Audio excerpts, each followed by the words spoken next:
హల్లెలూయా యేసు ప్రభున్ ఎల్లరు స్తుతించుడి. వల్లభుని చర్యలను తిలకించి స్తుతించుడి. సహాయము చేయను గాక. పిల్లరా, ప్రభువైన దేవుడు ఈ భూమి మీదకి రావడానికి కారణం మనుషులను ఆశీర్వదించడం కొరకే ఆయన ఈ భూమి మీదకి వచ్చారు. అందుకే లేఖనాల్లో అపోస్తలుల కార్యములు 3వ అధ్యాయము ఆఖరి వచనం మనం చదువుతుంటే, దేవుడు తన సేవకును పుట్టించి మీలో ప్రతి వాని దుష్టత్వం నుండి మళ్లించటం వలన మిమ్మల్ని ఆశీర్వదించటకు ఆయన మొదట క్రీస్తు వారు ఈ భూమి మీదకి వచ్చింది ఎందుకంటే మనలను ఆశీర్వదించడానికే వచ్చారు. ప్రియులారా, క్రీస్తు ప్రభు ఆయన అద్వితీయుడు, అదృశ్యుడు, అద్వితీయుడు, అక్షయుడు. దేవుని యొక్క లక్షణాలు ఇవి. ఆయన అక్షయుడు, రెండవది అద్వితీయుడు, మూడవది అదృశ్యుడు. ప్రియులారా, ఇది దేవుని యొక్క లక్షణాలు. ఈ లక్షణాలు కలిగిన దేవుణ్ణి మనుషుల మధ్యలో ఎప్పటి వరకు కూడా ఎవరు ఆయన్ని చూడలేదు, ఎవరు కూడా ఆయనను చూచి బ్రతకగలిగిన వారు కూడా లేరు. అందుకే లేఖనాల్లో మనము చూస్తున్నట్లయితే స్పష్టముగా వ్రాయబడిన సత్యమేమనగా, ఎవడునో ఎప్పుడైనానో దేవుణ్ణి చూచి ఉండలేదు అని యోహాను సువార్త 1వ అధ్యాయము 18వ వచనములో మనము చూస్తున్నాం. ప్రభువైన యేసుక్రీస్తు వారు ఆయన దేవుడై ఉండి మానవుడిగా ఈ భూమి మీదకి రావడానికి కారణం కనబడినటువంటి దేవుణ్ణి, చూడనటువంటి దేవుణ్ణి ప్రత్యక్షపరచడానికి ఆయన ఈ లోకంలోనికి వచ్చారు. పిల్లల, ఈ ప్రపంచంలో ఇప్పటి వరకు ఎవరు కూడా దేవుణ్ణి చూడలేదు. నేను చూచాను అని ఎవరైనా చెప్తే వారు అబద్ధికులు, ఇంకా చెప్పాలంటే వారు మోసగాళ్ళు అని మనము అంచనా వేయవచ్చు. ఈ ప్రపంచంలో ఏ మానవుడు కూడా ఇప్పటి వరకు దేవుణ్ణి చూడలేదు. ఆయన ఉండే స్థలం మహా ఉన్నతమైన స్థలం, అది పరిశుద్ధ స్థలం. అక్కడ ఆ దేవుడు నిత్యము జీవిస్తూ ఉంటాడని యెషయా 57వ అధ్యాయం 15వ వచనములో మనము చదువుతున్నాం. ఇలాగున మహాగణుడు, మహోన్నతుడు, పరిశుద్ధుడు, నిత్య నివాసి, మహా ఉన్నతమైన స్థలాల్లో నివసించేవాడు ప్రభు. అలాంటి దేవుడు మానవునికి అందుబాటులో లేడు. ఇలాగున్న దేవుణ్ణి మానవుడు కనుగొనలేదు, చూడలేదు. అయితే ఆయన్ని మనము కనుగొనలేదని, ఆయన మనము కనుగొనుట అసాధ్యమని, చూచుట అసాధ్యమని, ఆయన రూపాన్ని మరొక రూపంలోనికి మార్చడం అనేది మంచిది కాదు కదా. అయితే మనుష్యులు మరి ఆ కనబడినటువంటి దేవుణ్ణి, ఆ అక్షయుడైన, అదృశ్యుడైన, అద్వితీయుడైన దేవుణ్ణి యొక్క రూపాన్ని పరిపరి విధములుగా మార్చారు. అందుకే ఈ రోజున మానవులు మనుష్యులను ఆరాధిస్తున్నారు, జంతువులను ఆరాధిస్తున్నారు, పక్షులను ఆరాధిస్తున్నారు, పురుగులను ఆరాధిస్తున్నారు. కారణం ఆ అక్షయుడు దేవుని మహిమను వారు ఈ రీతిగా 4 రకాలైన పరిస్థితులకు వారు మార్చివేశారు. పిల్లరా, అయితే దేవుడు ప్రేమామయుడు. మానవుడు ఇలాగున్న దేవుని రూపాలను మార్చుచున్న వెంటనే మానవ జాతిని ఆయన నశింప చేయట్లేదు. నా రూపాన్ని మార్చడానికి నీకెవరు ఇచ్చారు హక్కు అని అలా మార్చిన వ్యక్తులను ఆయన నాశనము చేయట్లా. ఆయన దీర్ఘశాంతుడు, సహనము గలవాడు, ఓరిమి గలవాడు. ఆయన మరి మానవులను ప్రేమించేవాడు. కాబట్టి వారి యొక్క అజ్ఞాన దశను, వారి యొక్క తెలివి తక్కువ దశను, వారి యొక్క అవివేక దశను దేవుడు సహిస్తున్నట్లుగా లేఖనాల్లో మనము చూస్తున్నాం. పిల్లరా, ఇలాగున దేవుడెవరో ఎరుగని స్థితి మానవ లోకంలో ఉన్న మనుష్యుల మధ్యలో ఈనాటికి ఉంది. పిల్లరా, అందుకే వారు దేవుణ్ణి ఆరాధించుటకు బదులు ఈనాడు మానవుడు దెయ్యాన్ని ఆరాధిస్తున్నట్లుగా లేఖనాల్లో మనము చూస్తున్నాం. కొరింథీయులకు రాసిన మొదటి పత్రిక 10వ అధ్యాయము 19వ వచనం మనము చదువుతుంటే, వారు దేవుణ్ణి అర్పణలు అర్పించడం బదులు దెయ్యములకు అర్పణలు అర్పిస్తున్నారని లేఖనాల్లో దైవ గ్రంథం బైబిల్ నుండి మనము చూస్తున్నాం. ఇది కొరింథీయులకు రాసిన మొదటి పత్రిక. అన్ని జనులు అర్పించి బలులు దేవునికి కాదు దయ్యములకే అర్పించుచున్నారని చెప్పుచున్నాను. ఈ విధముగా దేవునికి బదులు వారు దెయ్యములకు అర్పణలు అర్పిస్తున్నారని వాక్యము మాట్లాడుతుంది. అయినా దేవుడు నా మహిమను వేరే వానికి ఎందుకు ఇస్తాను నేను అని అలా అర్పించే వారిని నాశనము చేయట్లేదు. దేవుడు దీర్ఘశాంతుడు. వారు బాగుపడాలని, వారు సత్యాన్ని గ్రహించాలని, వారు దేవుని మార్గం ఏదో చూడాలని దేవుడు ఓపికతో, ఓరిమితో, సహనముతో ఉన్నటువంటి వాడు.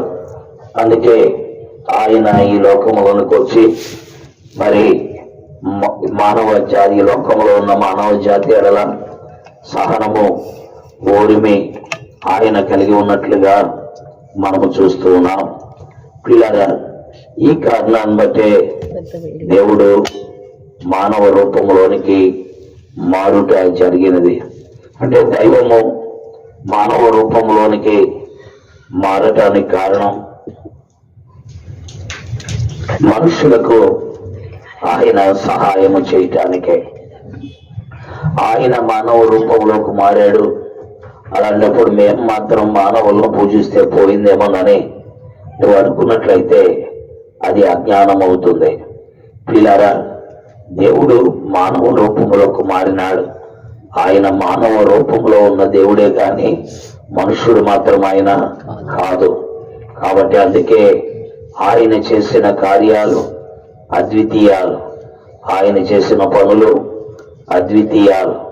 కాబట్టి ఆయన మనుషుడు, మీరు మనుషుడినే కదా ఆరాధిస్తున్నారు. యేసు ప్రభువు మనుషుడే కదా, మేము కూడా మనుషుల్ని ఆరాధిస్తున్నాం. తప్పే ఉంది అని నువ్వు అనుకుంటావు. నువ్వు ఆరాధించేది పాపి అయిన మనుషుల్ని. పిల్లరా, ప్రభువుని ఎరిగిన వారు ఆరాధించేది పాపము లేని దైవ మానవుడైన యేసుక్రీస్తును. యేసుక్రీస్తులో పాపము లేదు. ఆయన పాపమును ఎరుగడు, ఆయన పాపమును చెయ్యలేదు అని వేదవాక్యం, బైబిల్ గ్రంథం స్పష్టముగా మాట్లాడుతుంది. ఈ రోజున మానవులు ఆరాధించేది పాపులనైతే, మరి ప్రభువుని ఎరిగిన వారు ఆరాధించేది దైవ మానవ రూపంలో ఉన్న పాపము లేని దేవుడైన యేసుక్రీస్తును వారు ఆరాధిస్తున్నారు. అందుకే ఆ ప్రభువారు, మీరు నన్ను ఆ మనుషులతో ఎలా పోలుస్తారు, వారితో మీరు నన్ను పోల్చడానికి వీల్లేదు అని ప్రభువారు వాక్యంలో మాట్లాడిన స్థితి మనం చూస్తున్నాం. అందుకే 46వ అధ్యాయం యెషయా గ్రంథం 5వ వచనములో ఆయన ఏమన్నారు అంటే, యెషయా 46:5 వచనం, మేము సమానులమని మీరెవరికి మీరు నన్ను ఎవరికి సాటి చేయదురు. మేము సమానులమని ఆ, ఎవరి నాకు పోటీగా చేయుదురు. ఎవరు నాకు పోటీగా చేయదురు. కాబట్టి ఆయనతో సమానుడని ఏ మానవుణ్ణి నువ్వు పోటీ చేయలేవు. ఆయన మానవ రూపంలో ఉన్న దేవుడు. అందుకే ఆ దేవుడు మరల యెషయా 40:25 ఆయన అంటున్నాడు, ఏమంటున్నాడంటే, నేను ఇతనితో సమానుడనని మీరు నన్ను ఎవరితో సాటి చేయదురని పరిశుద్ధ దేవుడు అడుగుచున్నాడు. కాబట్టి పిల్లరా, మానవ రూపంలో భూమి మీదకి వచ్చిన యేసు క్రీస్తు ప్రభువారు పరిశుద్ధుడు, పాపము లేనటువంటి వాడు. అందుకే ఈనాడు ప్రభువును నమ్మిన వారిని, ప్రభువును నమ్ముతున్న వారిని, ప్రభువు మార్గం విస్తరిస్తున్న దాన్ని ఎవరు ఆపలేకపోతూ ఉన్నారు. కారణం, అది సత్యం, అది పరిశుద్ధమైనది, అది పవిత్రమైనది, అది నీతియుక్తమైన మార్గం. కాబట్టి పిల్లారా, ఇలాగున్న కనబడనటువంటి దేవుణ్ణి ప్రత్యక్షపరిచిన వాడు ప్రభు అయిన యేసుక్రీస్తు వారు. అందుకే యోహాను సువార్త 1:18 ఈ రీతిగా వ్రాయబడి ఉంది, ఎవడను ఎప్పుడైనా ఎప్పుడైనాను దేవుని చూడలేదు, దేవుణ్ణి చూచి ఉండలేదు. తండ్రి రొమ్మున తండ్రి రొమ్మున ఉన్న అద్వితీయ కుమారుడే ఆయనను బయలుపరచెను. తండ్రి రొమ్మున ఉన్న అద్వితీయ కుమారుడైన యేసుక్రీస్తు ప్రభువారు ఆయనను ప్రత్యక్షపరిచా. అంటే యేసుక్రీస్తు నమ్ముకుంటే దేవుణ్ణి చూచినట్టే. యేసుక్రీస్తు నమ్ముకోకపోతే దేవుణ్ణి చూడనట్టు. ఇది నేను చెప్పేది కాదు, దైవ గ్రంథం బైబిల్ మాట్లాడుతున్నది. కనబడని దేవుడి యొక్క సంపూర్ణత, పరిపూర్ణత శరీరముగా క్రీస్తులో నివసిస్తుందని దైవజనుడైన అపోస్తలుడైనటువంటి పౌలు ఆయన కొలస్సీ 9:2 చెప్తున్నారు.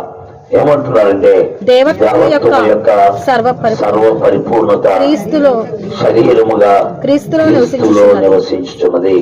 అనగా దేవుడు అనేవాడు ఎవరైనా ఉన్నట్లయితే కనబడినటువంటి దేవుడు ఎలా ఉంటాడు, ఆయన రూపం ఎలా ఉంటుంది అనేది నువ్వు కనుగొనాలంటే యేసుక్రీస్తులో మాత్రమే నువ్వు కనుగొనగలవు. ఆయనలో దేవత్వం యొక్క సర్వ పరిపూర్ణత ఉన్నది. ఆయనలో దేవుని యొక్క గుణలక్షణాలు ఉట్టిపడుతున్నాయని లేఖనాల ద్వారా మనము చూస్తున్నాం.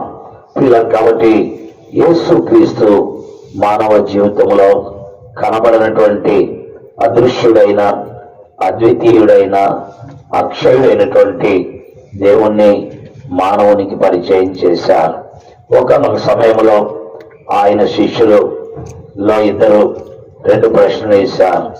ఏంటంటే, ఆయన అన్నారు, నేను వెళతాను, వెళ్ళి మీకు స్థలం సిద్ధపరుస్తాను, మరలా వస్తాను అని ఆ ప్రభువారు వారితో అన్నారు.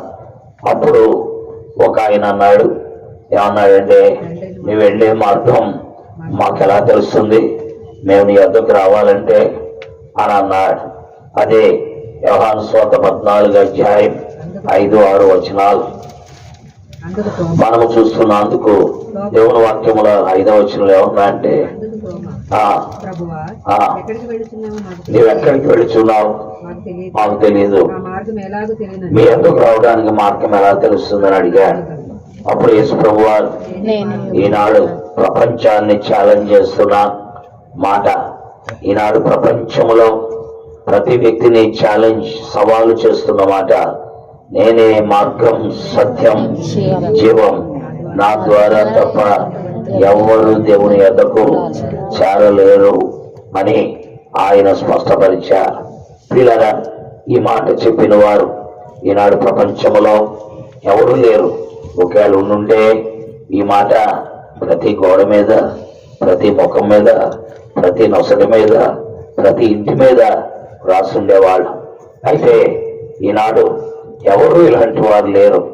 ఆయన సవాలు విసిరాడు ప్రజలకు, నేనే మార్గం, I am the way, the truth and the life, no man cometh unto the father except by me అని ఆయన మాట్లాడారు. నేనే మార్గం, నేనే సత్యం, నేనే జీవం, నా ద్వారా తప్ప ఎవరు దేవుణ్ణి చేరలేరు అని ఆయన స్పష్టముగా మాట్లాడారు. ప్రియులారా, ఇలా మాట్లాడితే మనం అనుకుంటాం వీరు మత ప్రచారం చేస్తున్నారని. మతము కాదు ప్రియులారా, స్వయముగా దేవుడు మానవుడిగా మనుష్యుడిగా నీ కొరకు నా కొరకు కనబడిన దేవుణ్ణి ప్రత్యక్షపరచుటకు భూమి మీదకి 2025 సంవత్సరాల క్రితము వచ్చినవాడు, 33 సంవత్సరాలు భూమి మీద సంచరించినటువంటి వాడు. ఆయన చెప్పిన మాట ఇది. దీన్ని కలగలుపు చేసి చెప్పాల్సిన మరి కూడా లేదు. కాబట్టి ప్రియులారా, ఆలోచించండి. ఆయనే మానవ జీవితానికి ఏమైనారు, మార్గమై ఉన్నారు. ఇలాగున ఒక శిష్యుడు ఆయన ప్రశ్నించాడు. రెండవ శిష్యుడు ఏమన్నాడంటే, మరొక శిష్యుడు ఉన్నాడు. అతను ఏమన్నాడంటే, ప్రభువా, మాకు అన్ని బాగానే ఉన్నాయి, నీ దగ్గర 5 రొట్టెలు 2 చేపలతో 5,000 మందికి మేము భోజనం పెడుతున్నాం, మాకు ఒక్కొక్కడికి ఒక కంపించేసావు తినమని. ఎంత అద్భుతమైనటువంటి ఆహారాలు మీరు పెడుతున్నారు, మేము తృప్తి చెందుతున్నాం. అయితే మాకు ఒక సంశయం ఉంది. ఏంటంటే, మాట్లాడితే నేను తండ్రి దగ్గరికి వెళ్తున్నాను అన్నారు. కాబట్టి ఒక్కసారి ఆ తండ్రిని మాకు కనపరచు అని 14:9 అడిగాడు. అడిగితే యోహాను సువార్త 14:9 అప్పుడు ప్రభువారు ఉన్నారు, ఫిలిప్పు, నేనెంతకాలం నీతో ఉన్నాను, నీవు నన్ను ఎరగరా? నన్ను చూచిన వాడు తండ్రిని చూచినట్లే. కాబట్టి ప్రియారా, కనబడినటువంటి దేవుణ్ణి చూపించిన వాడే ప్రభువైన యేసుక్రీస్తు వారు. ఆలోచించండి, ఇది మత మార్పిడి కాదు. ఒకవేళ నువ్వు ఆలోచించకపోతే ఈ భూమిని దేవుడు లేకుండా విడిచిపెట్టే పరిస్థితి ఏర్పడుతుంది. తండ్రి లేకుండా విడిచిపెట్టిన పరిస్థితి ఏర్పడుతుంది. తండ్రి లేకుండా ఉండే వ్యక్తిని దిక్కుమాలిన వాడంట. కాబట్టి నీ జీవితం బాగుపడాలి, క్షేమం పొందాలి అని అంటే ఖచ్చితంగా నీవు దేవునిని, క్రీస్తును వేయించాలి, అంగీకరించాలి. ఆయన నువ్వు నమ్మాలి. ఆయన్ని చూచిన వాడు దేవుణ్ణి చూచినట్టే, ఆయన్ని కనుగొన్నవాడు దేవుణ్ణి కనుగొన్నట్టే, ఆయనతో సహవాసం చేస్తున్నవాడు దేవునితో సహవాసం చేస్తున్నట్టే. కాబట్టి ప్రభువైన యేసుక్రీస్తు వారు ఈ రీతిగా కులాలకు, మతాలకు, మరి భాషలకు, రంగులకు అతీతంగా మానవ జాతిని ఈనాడు తన వైపు తిప్పుతున్నట్లుగా లేఖనాల ద్వారా మనము చూస్తున్నాం. ఇది కేవలం విశ్వాసము ద్వారా జరిగేదే కానీ బలవంత పెట్టి జరిపించేది కూడా కాదు. ఈనాడు ఆ క్రీస్తుని గురించి చెప్తుంటే కంగారు పడిపోయి నువ్వేమంటున్నావంటే, మా వద్దు, మీరు ఇంకెక్కువ ఇక్కడ నిలబడ్డారంటే మీ అంత తెలుస్తాం, ఇంకెక్కువ మాట్లాడారంటే మీ కారు అద్దాలు పగలగొడతాం, లేకపోతే మిమ్మల్ని ఏమైనా చేస్తాం అని నువ్వు అంటున్నావు. దీనికి కారణం ఏంటి? ఆలోచించకపోవడం. అసలు మనం చేసేది కరెక్టా? మనం వెళ్ళే మార్గం సరైనదా? మనము నమ్మినది సరైనదా? మనము ఆశ్రయించినది సరైనదా? మనం ఈనాడు కలిగి ఉన్నది సరైనదా అని యోచించకుండా ఎవరెవరో మానవులు కల్పించిన పద్ధతులను, మనుషులు కల్పించిన విషయాల మీద ఆధారపడిపోయి ఆ ప్రభుని నాడు మీరు తృణీకరిస్తున్నారు. పిల్లరా, ఇది ఎంత మాత్రము కూడా దేవుడు ఇష్టపడి చేసే కార్యము కాదు. కాబట్టి ఆలోచించి నిర్ణయాలు నీవే. బలవంతము లేదు. నువ్వు బలవంతంగా మా మతములో కలుపుకోవాలని ప్రయత్నం కూడా లేదు.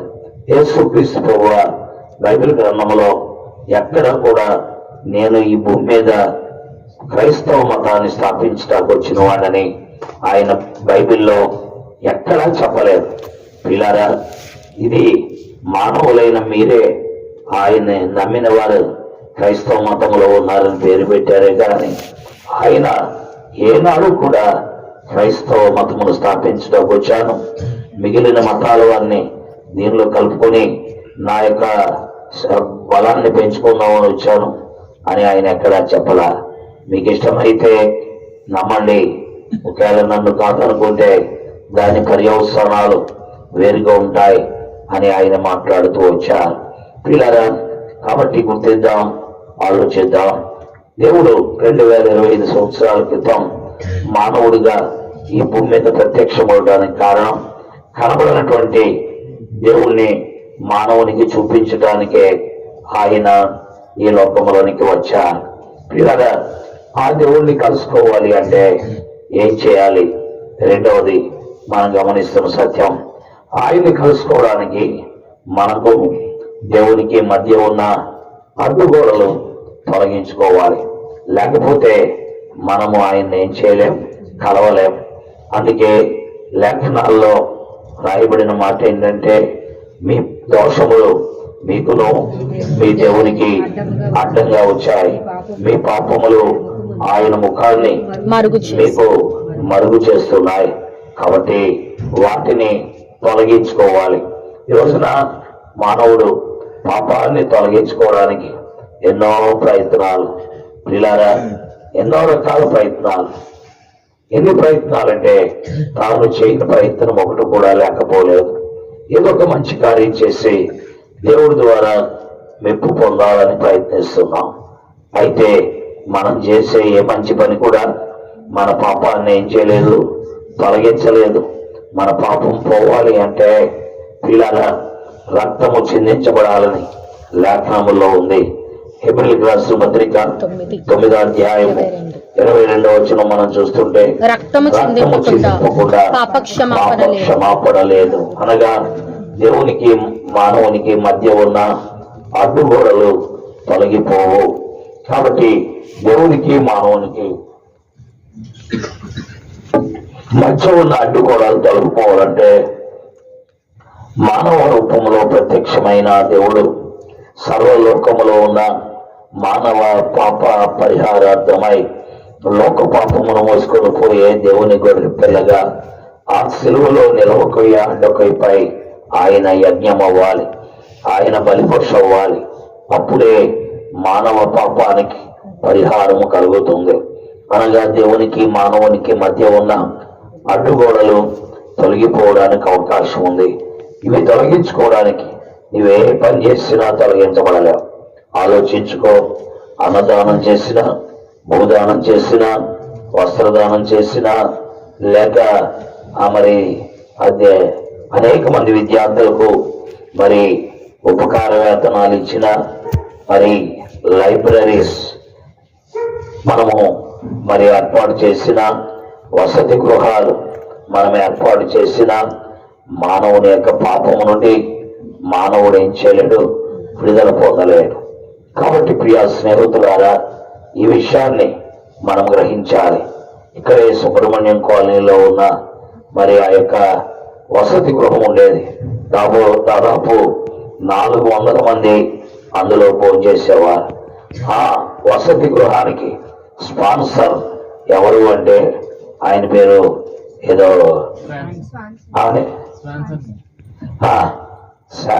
ఏంటది, స్వాన్సన్ అనేటువంటి వ్యక్తి. అతడు కారుల కంపెనీ యొక్క అధినేత. కానీ ప్రభువుని ఎరగడు. తనకు దేవునికి మధ్య ఉన్న అడ్డుగోడలు తొలగిపోలేదు. పిల్లలందుకే ఆ యొక్క హాస్టల్ మేనేజర్ ఏమని చెప్పావంటే, మా యొక్క హాస్టల్ కు స్పాన్సర్ అయినటువంటి స్వాన్సన్ గారి కొరకు ప్రార్థన చేయండి, ఇంకా వారు దేవుణ్ణి ఎరగలేదు అని అన్నారు.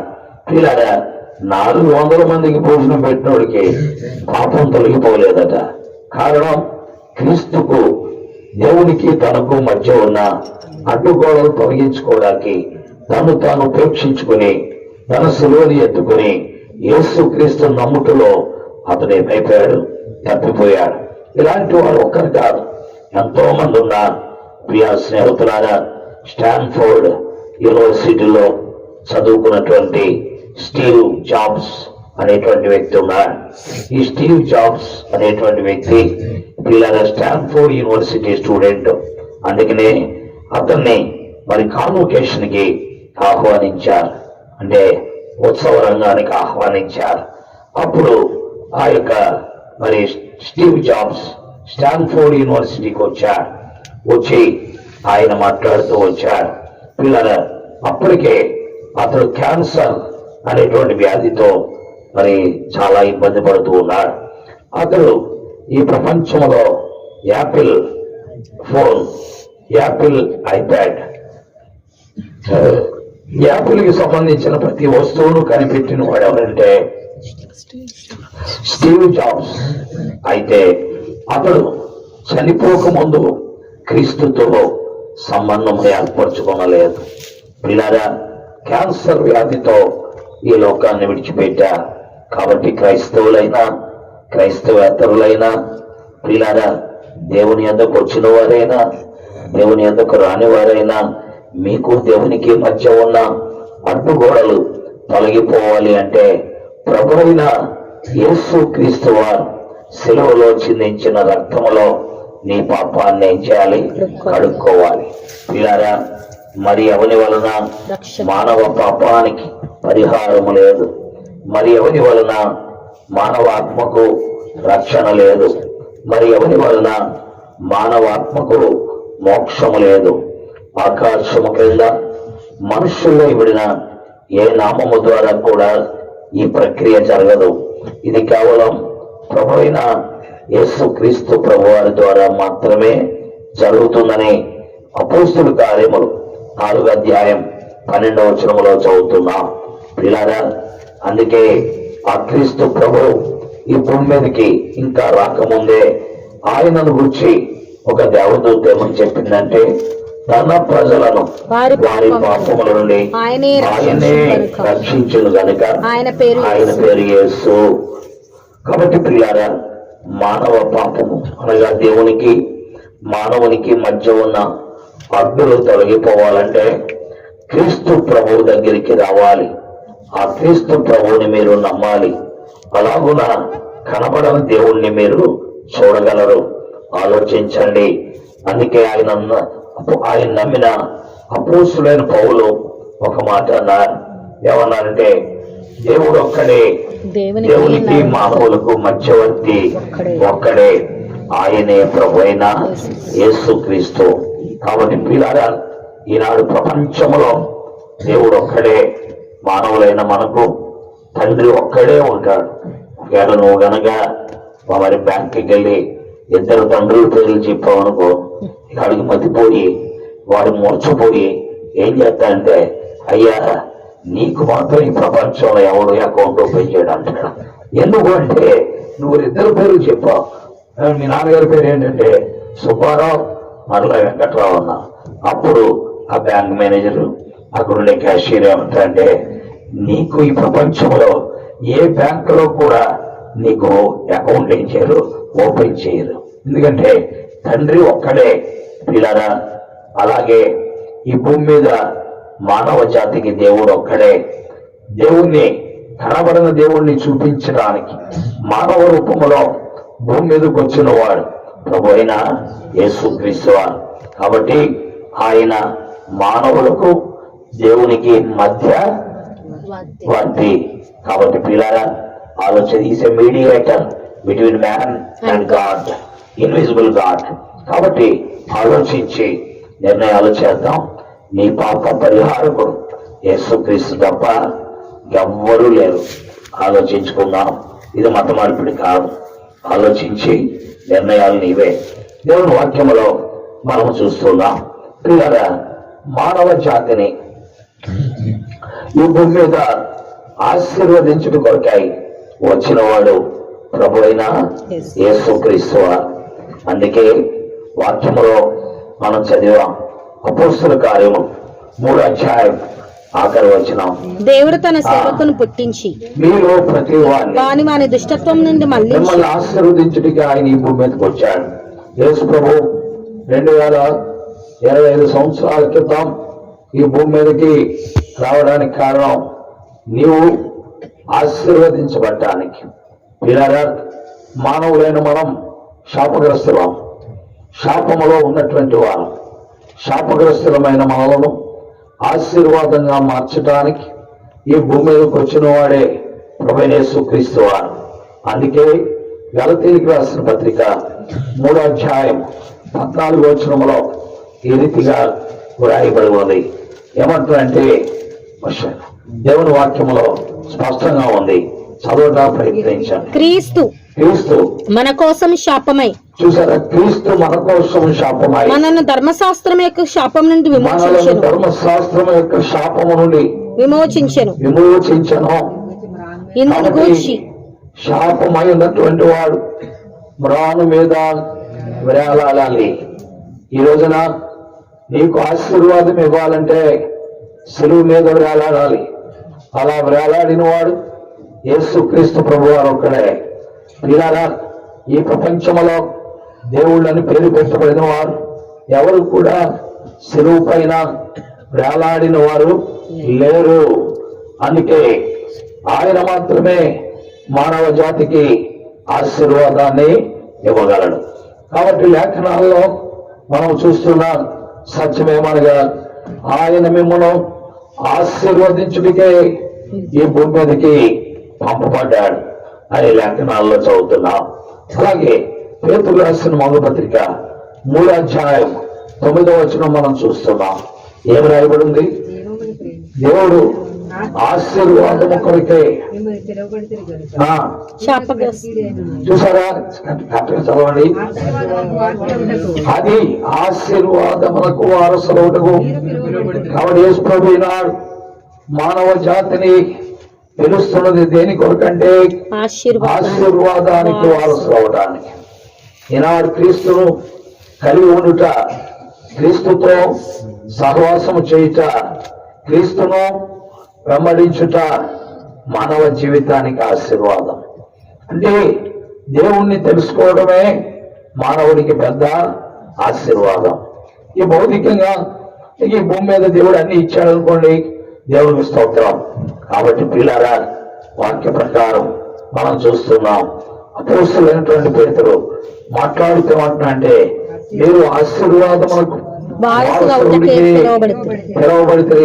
కాబట్టి పిల్లారా, దేవుడు నిన్ను పిలుస్తున్నది ఆశీర్వదించుటకు, ఆశీర్వాదానికి వారసుడిగా నువ్వు మారిపోవడానికి ఆయన నిన్ను పిలుస్తున్నాడు. కాబట్టి ఆలోచిద్దాం. ఆయనలో శాపము లేదు, ఆయనలో అపవిత్రత లేదు, ఆయనలో పాపము లేదు, ఆయనలో దుష్టత్వము లేదు. ఆయన మానవ జాతిని ఆశీర్వదించుడికే ఈ లోకంలోనికి వచ్చాడు. ఇటీవల ఒక వ్యక్తిని కలుసుకున్నాం. ఆ వ్యక్తి మాట్లాడుతూ అన్నాడు, అయ్యా యేసు ప్రభువు నన్ను ఎంతో ఆశీర్వదించాడు అన్నాడు. ఎలా బాబు, ఒకసారి 2 మాటల్లో విషయాన్ని బయటపెట్టు అని అడిగాం. అప్పుడు అతను అన్నాడు, అయ్యా రోజుకి 2 బాటిల్స్ తాగేవాడిని. ఒక్కొక్క బాటిల్ ఖరీదు దాదాపు 700. అయితే దినానికి 1500 రూపాయలు తాగుడికి అయిపోయేది. భార్య బిడ్డలు కుటుంబం అల్లకల్లోలంగా ఉండేది. అయితే క్రీస్తు ప్రభు దగ్గరికి వచ్చి, క్రీస్తు ప్రభువ ఈ భయంకరమైన అలవాటు నుండి నన్ను విడిపించు అని అడిగా. ఆయన విడిపించాడు. ఇప్పుడు నా జేబు నిండా డబ్బులు, నా ఇంటిలో సంతోషం, నా కుటుంబంలో ఆనందం, నా బిడ్డలు చదువుకోవడానికి ఎప్పుడు వాళ్ళు అడిగినా ఇదివరకైతే డబ్బులు లేవురా పోనాన్ని విసిగించుకునేవాడిని. ఇప్పుడు నా బిడ్డలకు సమృద్ధి ఇవ్వగలుగుతున్నా.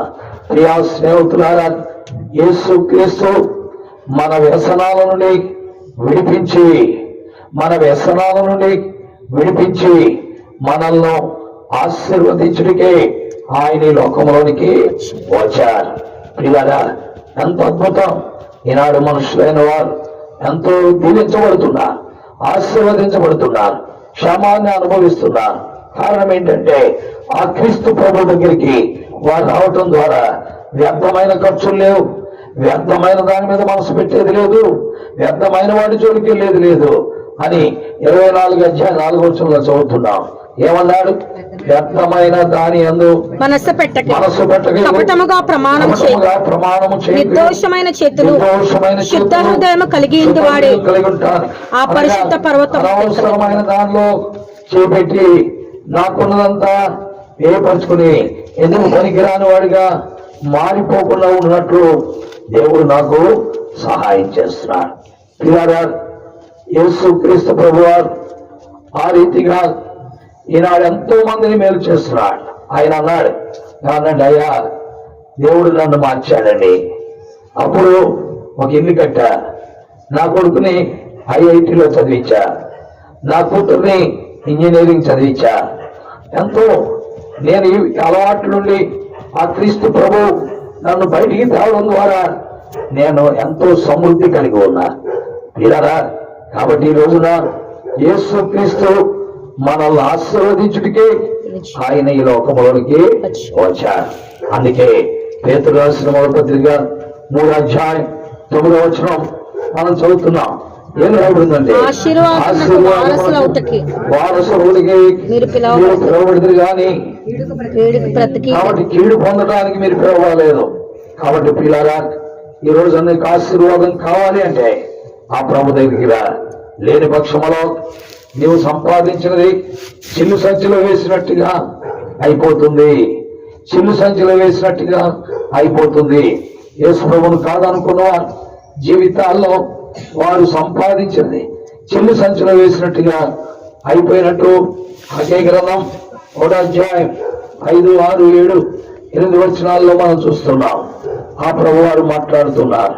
హగ్గై గ్రంథము 1:5, 6, 7, 8 వచనాల్లో మనం చూస్తాం. మీరు విస్తారంగా విత్తినను యేసు క్రీస్తు దగ్గరికి రాకపోతే కలిగే పర్యవసానాలు ఎలా ఉంటాయి ఇక్కడ చెప్పాడు.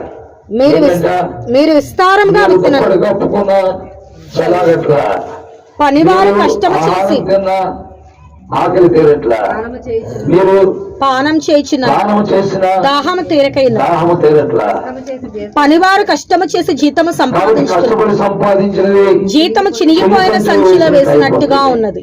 ప్రియా స్నేహితులారా, ప్రభు అయిన యేసు క్రీస్తు వారు ఈ భూమి మీదకి వచ్చినదే ఆయన నిన్ను ఆశీర్వదించుటకు.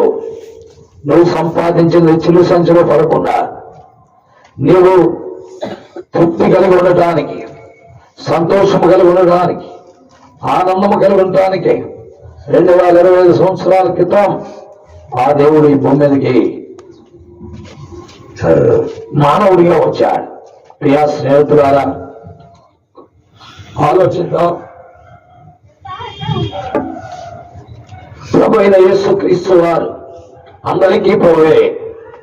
ఆయన ఒక కులానికి, ఒక మతానికి, ఒక జాతికి, ఒక దగ్గర చెందినవాడు కాదు.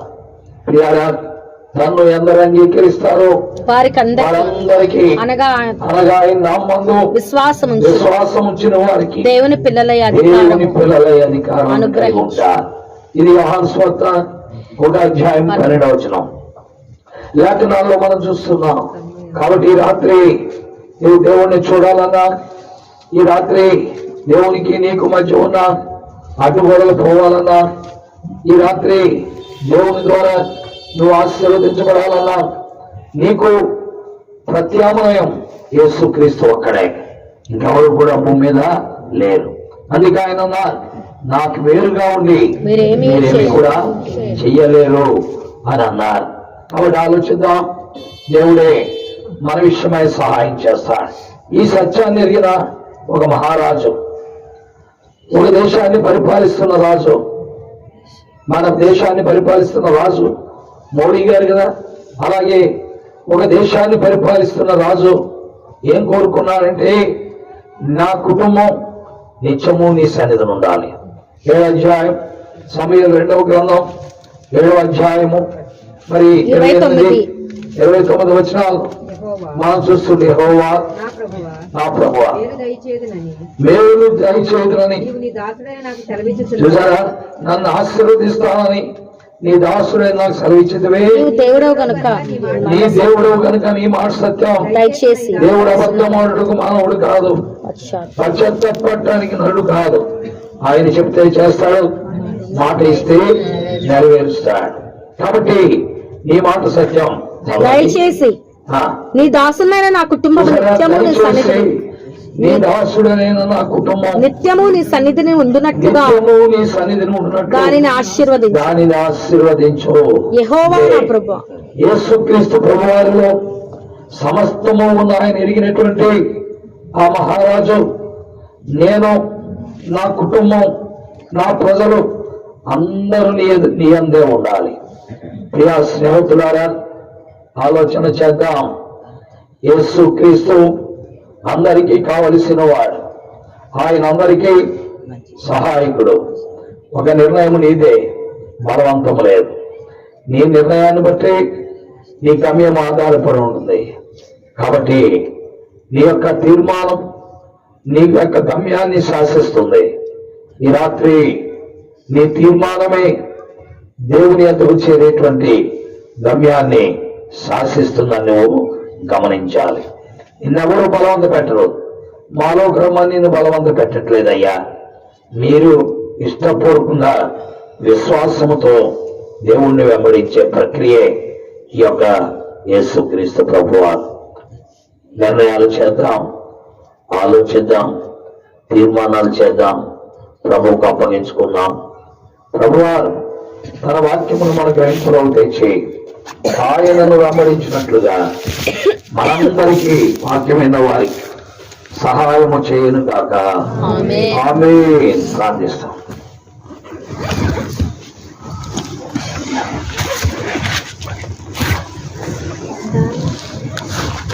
పరిశుద్ధుడైన మా తండ్రి,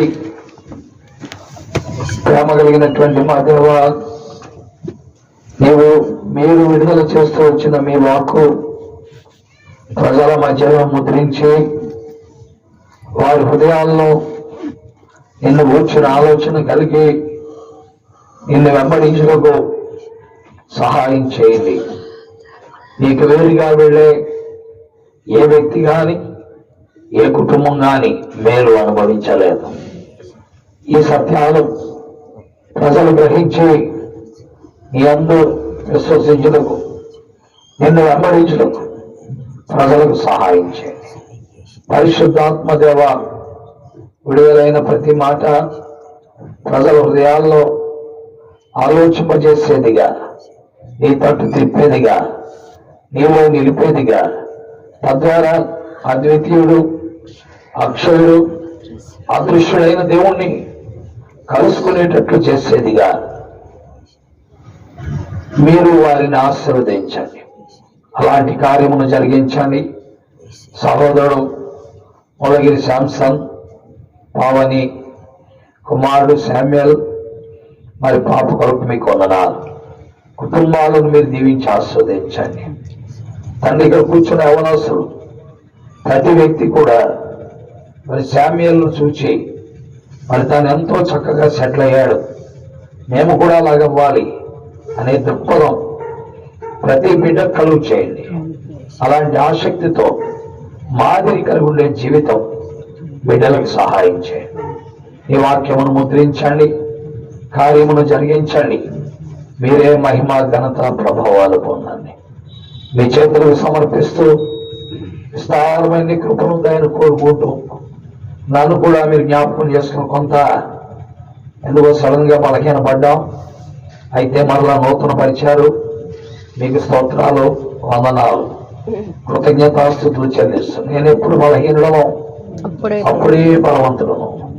నా బలహీనతల యందు క్రీస్తు శక్తి నా మీద నిలుచున్నదని చెప్పిన మాట నమ్ముతున్నాం, విశ్వసిస్తున్నాం. నీకే మహిమ చెల్లిస్తూ మిగిలిన సమయం కూడా మేలుకరంగా చేయమని యేసు దివ్య నామములో స్తోత్రించి కీర్తించి బ్రతిమలాడి వేడుకుంటున్నాం తండ్రి. ఆమేన్. తండ్రి అయిన దేవుని ప్రేమ, ప్రభువారి కృప, పరిశుద్ధాత్మ యొక్క అన్యోన్య సహవాసము సన్నిధి చేరువచ్చిన వారందరికీ సదా తోడై ఉండును గాక. ఆమేన్.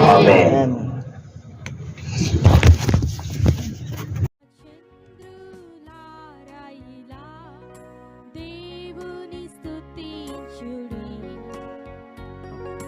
హృదయమును వెలిగించిన యేసుని స్తుతించుడి